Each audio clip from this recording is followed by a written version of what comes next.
I think it's a great video on cycling and pacing and benefits of cardio and longer distance cardio.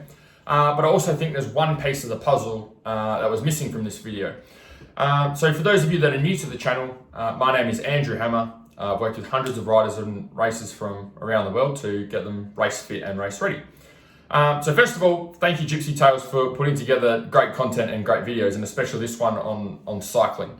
And I'd like to, it's definitely not a criticism of the video, it's more in addition to your video, to give everyone a good scope on the right type of training that they need to be doing to help them with their riding. I guess at the end of the day, we're all moving in the same area, moving to the same goal. Is we want people to be able to perform better on the bike and have good ways of training to be able to make that happen.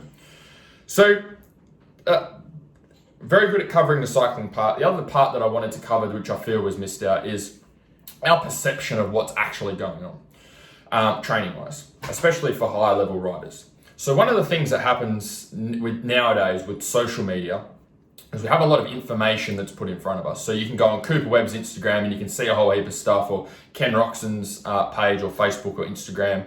And now you've got riders with YouTube channels, which is great. So we've got all of this information in front of us. But one of the problems that happens is when we're looking at that information from our perspective and from my perspective, is we see that as, okay, this is what the rider's up to and this is what they're doing.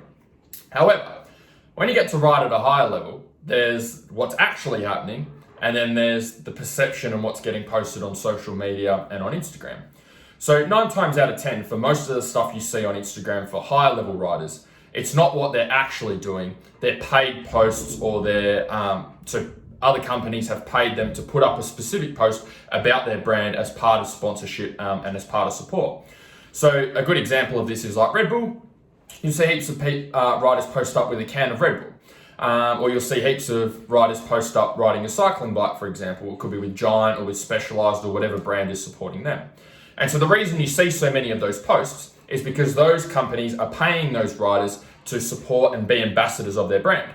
So if you just took at face value what you saw on, say, Cooper Webb's Instagram, you would think that all he did was ride 24/7 and drink Red Bulls and did nothing else and go cycling. However, riders do lots of other things in their time as well, not just ride bikes for 8, 10, 12 hours a day and drink Red Bulls.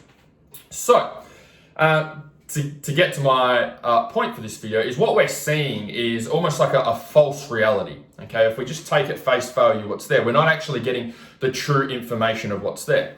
And so the way that you can dig into this a little bit more is if you listen to interviews and podcasts. Gypsy Tales, great one to listen to. Heaps of other podcasts out there as well, or interviews with riders that you can listen to. But a couple that came to mind, like Grant Langston talks about interval training in a fair few interviews, and talks about strength work and how some riders have a higher level of strength naturally and don't need to do as much strength work, and some riders who are a little bit skinnier or leaner need to do more strength work to be able to get stronger.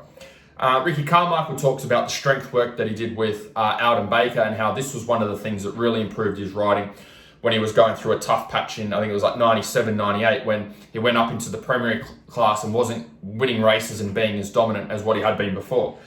Ken Roxon every now and then has posted up pictures of him doing videos of doing front squats and weight training in the gym. So a lot of these riders are doing a lot of strength work and lifting weights. The thing is though, number one, for majority of coaches, okay, good strength and conditioning coaches, and no doubt these guys have great coaches, they know they're riding a 100 kilo motorbike. They've got a rider on it that might weigh 80 kilos. That's 180 kilos in total. These coaches know that there's no way of building a level of strength to move 180 kilos without doing some sort of good quality strength work.